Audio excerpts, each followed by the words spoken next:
Hi everyone, it's Don and I hope you're having a fantastic day. Well, looks like not only Europe is having some trouble with their river cruises, there's now river cruises having problems here in North America. We also have MSC making a big bid to move into the North American market. I'll tell you how they're planning on doing that. And I also want to have a discussion around inside and balcony cabins, because I was reading Reddit and there's a hot debate going on right now.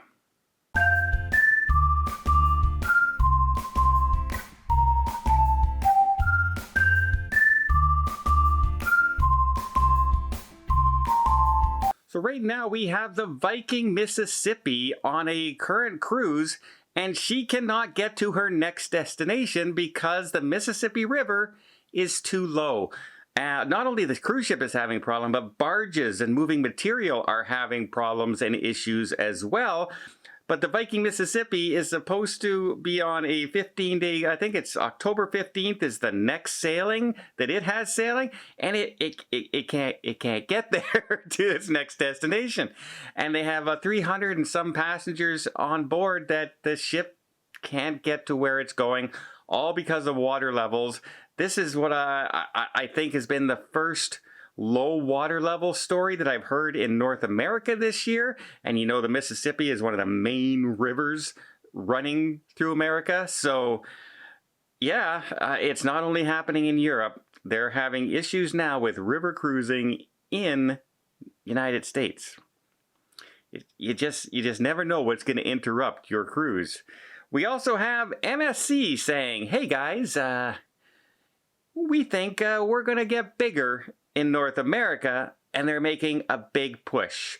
Currently, they announced that they were going to bring back 4 ships. They used to have only 2, but they built some new ships recently, and now they're going to bring 5 in 2023.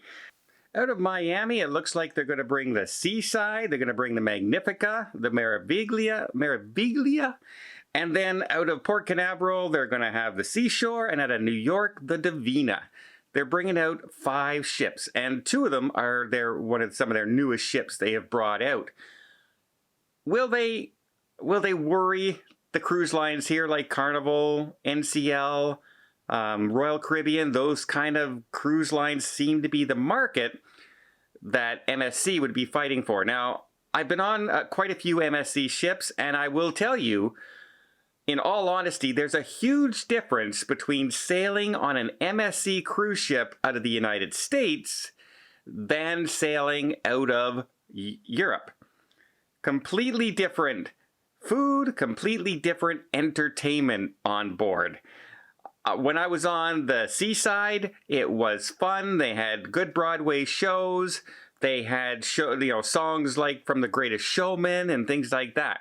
When I was on the Grandioso in Europe, they had a mime and they had a guy doing shadow puppets on the wall for 50 minutes in the main stage theater. That was our entire night of entertainment. And the food, I will be quite honestly, has been much better here in North America than I tasted in Europe. And I'm a pretty easygoing person when it comes to food. So, will this make a difference here in North America? Quite possibly. First of all, you may get more visitors from Europe to come on these cruise lines because they're more familiar with that cruise line. But here's the thing, they do offer relatively inexpensive cruises and the ships are beautiful. But if they keep the North American entertainment and like they had on the Seashore, then they're going to be successful. If they bring too much European flair and entertainment and food over here, I think it will turn off the North American audiences. North American, I was once on one of the cruise ships, and 6 out of 7 nights, the shows in the theater were opera. It wasn't an opera-themed cruise, that was just the way their performances were. So I saw on the Seashore it was different. So I'm hoping, and the Divina it was different. So hopefully they've learned their lesson. But they do have that reputation of beautiful ships, lackluster entertainment in some cases, and so-so food. if they step up their game in those directions, I think they can be quite successful here in North America. But I'll tell you, booking an MSC cruise ship is one of the worst experiences I've ever done online.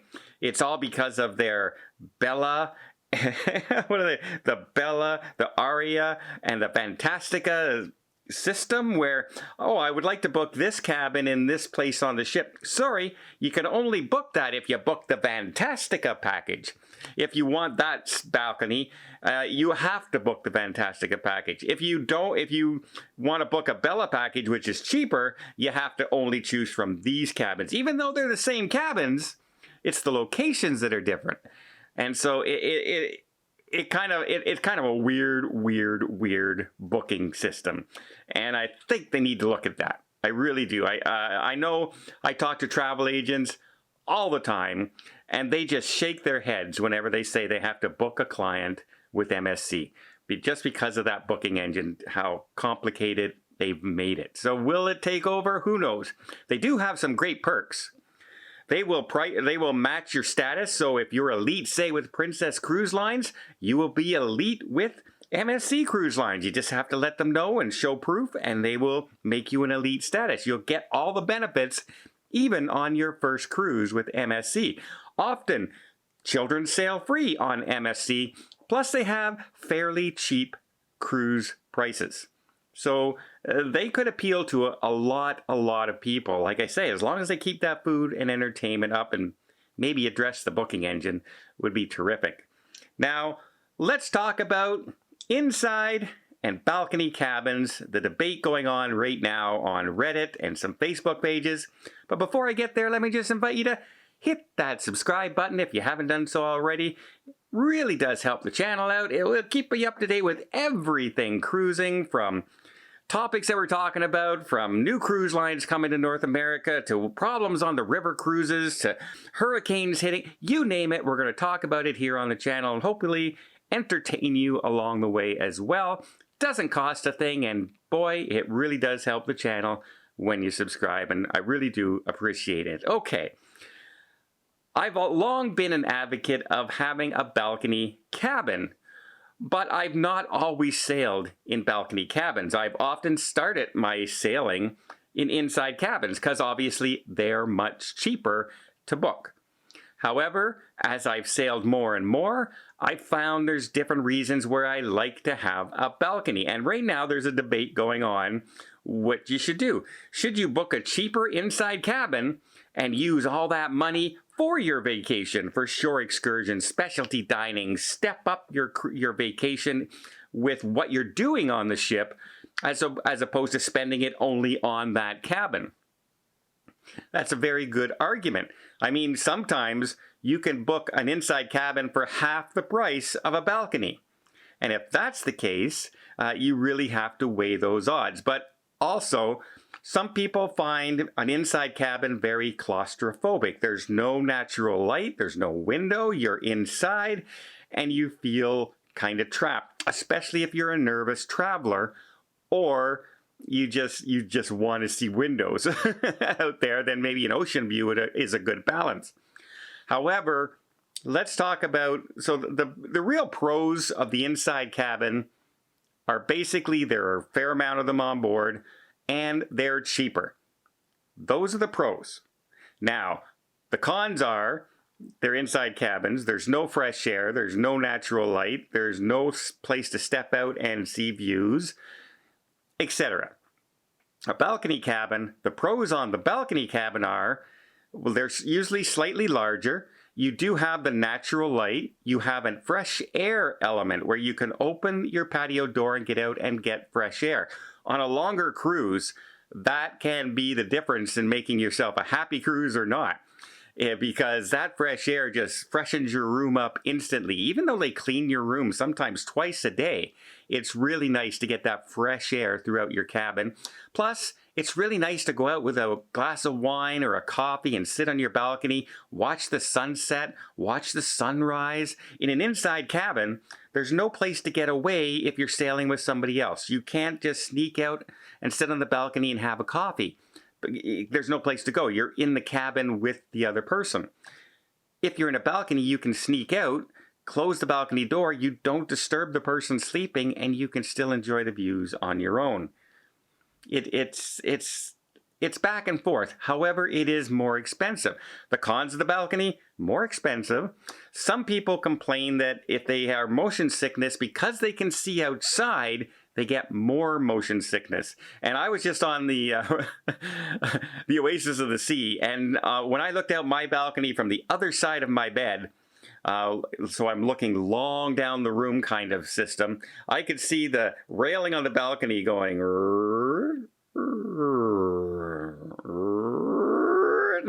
like this. So if I had motion sickness at all, I could absolutely see that. And that may make my, my seasickness worse. That's definitely a con. We covered the cost. You will hear more things outside than you would normally hear. You will hear your neighbors on the balconies beside you. If they're sitting out there talking and partying and have things like that, that will come into your stateroom, where when you're inside, you only have the walls. However, a balcony has the walls and that extra outdoor space as well. You will also hear things outside when you're in port, like trucks backing up, forklifts running, cranes operating, things like that. If you're in your cabin and trying to sleep at that time, you may get that noise, which can be disturbing as well. And then, of course, we move up to the suite classes, but that's a whole other system. So here's my question to you guys. Let me know in the comment. Is it worth the money for a balcony just for the natural light and the fresh air? Or do you think it's smart and wiser to book that inside cabin at, say, half the cost and use that money for the rest of your cruise? Some people are on a tight budget, some people aren't, and it just depends on your preference. No real wrong answer, right or wrong. I've sailed in many inside cabins. Do I want to sail an inside cabin now? No, I like my balcony, but I like to sit on my balcony a lot on my cruise. I get a lot of use out of it. Somebody who's never in their cabin may never get use out of a balcony. So it all depends on what you think you're going to do on your cruise. Well, let me know in the comments down below. I'm really curious, inside or balcony? And I hope you liked this video. If you did, please give it a thumbs up. Want to see more tips, more tricks, more travel vlogs from around the world?